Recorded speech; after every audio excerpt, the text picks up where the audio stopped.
Helmet ധരിച്ചുകൊണ്ട് മാത്രം വാഹനം ഓടിക്കാൻ ശ്രദ്ധിക്കുക. Use earphone four better experience.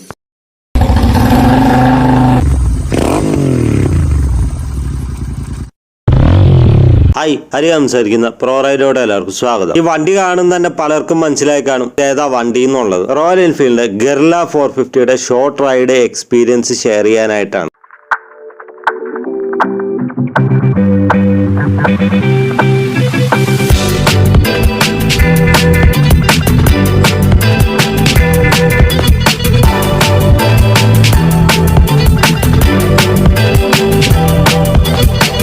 അപ്പൊ വണ്ടി ഓടിച്ചുകൊണ്ട് തന്നെ നമുക്ക് സംസാരിക്കാം. പൊതുവെ ചിലർക്ക് വെക്കാൻ മടിയുള്ള ഒരു സാധനമാണ് പോലീസിനെ കാണുമ്പോൾ മാത്രം വെക്കുന്ന ഒരു സാധനം. ഹെൽമെറ്റ് അവിടെ നിൽക്കട്ടെ, ഇവിടെ നല്ല വള്ളുവനാടൻ സദ്യ കിട്ടുമല്ലേ? അല്ല, വള്ളുവനാടൻ സദ്യ അവിടെ നിൽക്കട്ടെ, നമുക്ക് വണ്ടിയിലോട്ട് തന്നെ പോവാം. ആറിയിൽ നിന്ന് ആദ്യമായിട്ടാണ് ഒരു റോഡ്സ്റ്റർ മോട്ടോർ സൈക്കിൾ നമുക്ക് ലഭിക്കുന്നത്. ആ ഹിമാലയയിലൂടെ ഇൻട്രൊഡ്യൂസ് ചെയ്ത എഞ്ചിൻ അതിന് കേപ്പബിൾ ആയിട്ടുള്ള എഞ്ചിനും കൂടിയാണ്. ഹിമാലയയിലായിട്ട് കമ്പയർ ചെയ്യുമ്പോൾ ഹിമാലയനേക്കാൾ നല്ല ലൈറ്റർ ആയിട്ടുള്ള മോട്ടോർ സൈക്കിളാണ്. അത് ഓടിക്കുമ്പോഴും നമുക്കത് ഫീൽ ചെയ്യുന്നുണ്ട്. ഈ മോട്ടോർ സൈക്കിളിന്റെ പവർ ഔട്ട്പുട്ടിലും അത് പ്രതികരിച്ചിട്ടുണ്ട്. അതായത് രണ്ടാമത്തെ ഗിയറിൽ തന്നെ നമ്മളെ വലിച്ചെടുത്തോണ്ട് പോവാണ്. നമ്മുടെ കുതിരവട്ടം പപ്പു പറഞ്ഞ പോലെ എഞ്ചിൻ ഇങ്ങനെ എയറോപ്ലെയിൻ വിട്ട അതിൽ പറവരക്കാണ്. സെയിം ആ റെട്രോ സ്റ്റൈലിംഗ് ആയിട്ടുള്ള KTMന്റെ ഡ്യൂക്ക് ഓടിക്കുന്ന ഒരു ഫീലാണ് നമുക്ക് ലഭിക്കുന്നത്. പിന്നെ ഹയർ RPMല് പൊടിക്ക് വൈബ്രേഷൻ ഫീൽ ചെയ്യുന്നുണ്ട്. സിറ്റി ട്രാഫിക്കിലൂടെ ഒക്കെ ഓടിക്കുമ്പോൾ പൊടിക്ക് ഹീറ്റിംഗ് ഉണ്ട്. നോർമലി ഒരു 450cc എഞ്ചിനുള്ള അതേ ഹീറ്റിംഗ് തന്നെയാണ് ഇതിനുള്ളൂ. ഹിമാലയയിൽ നൽകിയിരിക്കുന്ന ഷെർപ്പ എഞ്ചിൻ അങ്ങനെ തന്നെ എടുത്ത് വെക്കുകയല്ല കമ്പനി ചെയ്തിരിക്കുന്നത്. ഹിമാലയനെ അപേക്ഷിച്ച് കുറച്ച് ലോ എൻഡ് കുറച്ചുകൂടി ബെറ്റർ ആക്കിയിട്ടുണ്ട് ഇതിന്റെ. അതുകൊണ്ട് തന്നെ ഹിമാലയനേക്കാൾ പവർ ഔട്ട്പുട്ട് ഇതിൽ നിന്ന് പ്രൊഡ്യൂസ് ചെയ്യാൻ സാധിക്കും.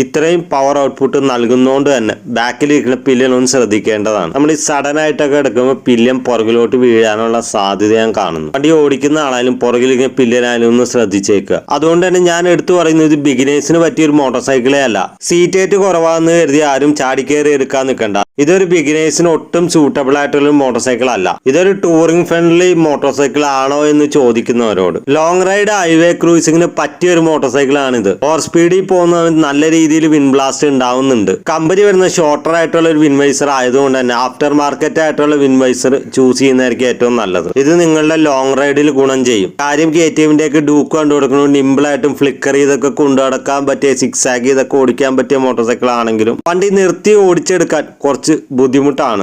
ടേൺ തിരിയുമ്പോഴൊക്കെ അത് നമുക്ക് മനസ്സിലാക്കാൻ സാധിക്കും.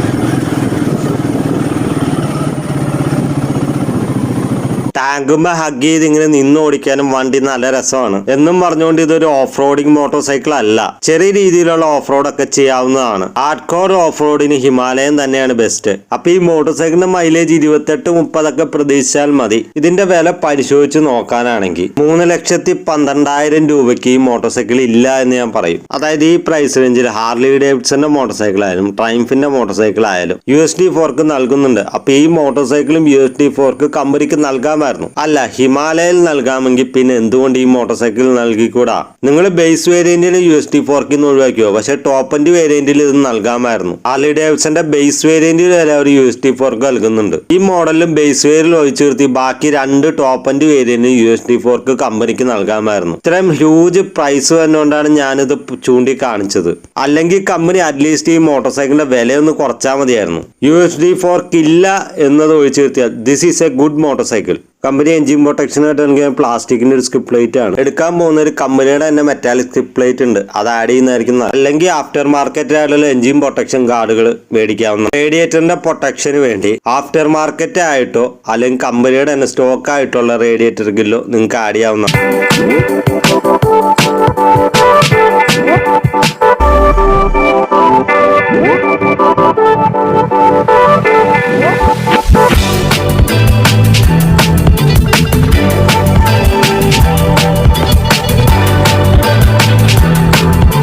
മോട്ടോർ സൈക്കിളിൽ 2 റൈഡിംഗ് മോഡുകളാണ് നൽകിയിരിക്കുന്നത്, ഇക്കോയും പെർഫോമൻസും. Fuel consumption, voltage, engine temperature ഇവയെല്ലാം നൽകിയിരിക്കുന്നു. മീറ്റർ കാണിക്കുന്നുണ്ട്.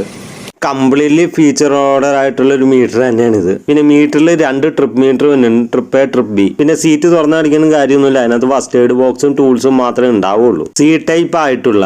പിന്നെ ഇവിടെ ചെറിയൊരു ചാർജിംഗ് പോർട്ട് നൽകിയിരിക്കുന്നു. സൗണ്ട് കേൾപ്പിക്കേണ്ട കാര്യമില്ല, ഹിമാലയന്റെ സെയിം സൗണ്ട് തന്നെയാണ്.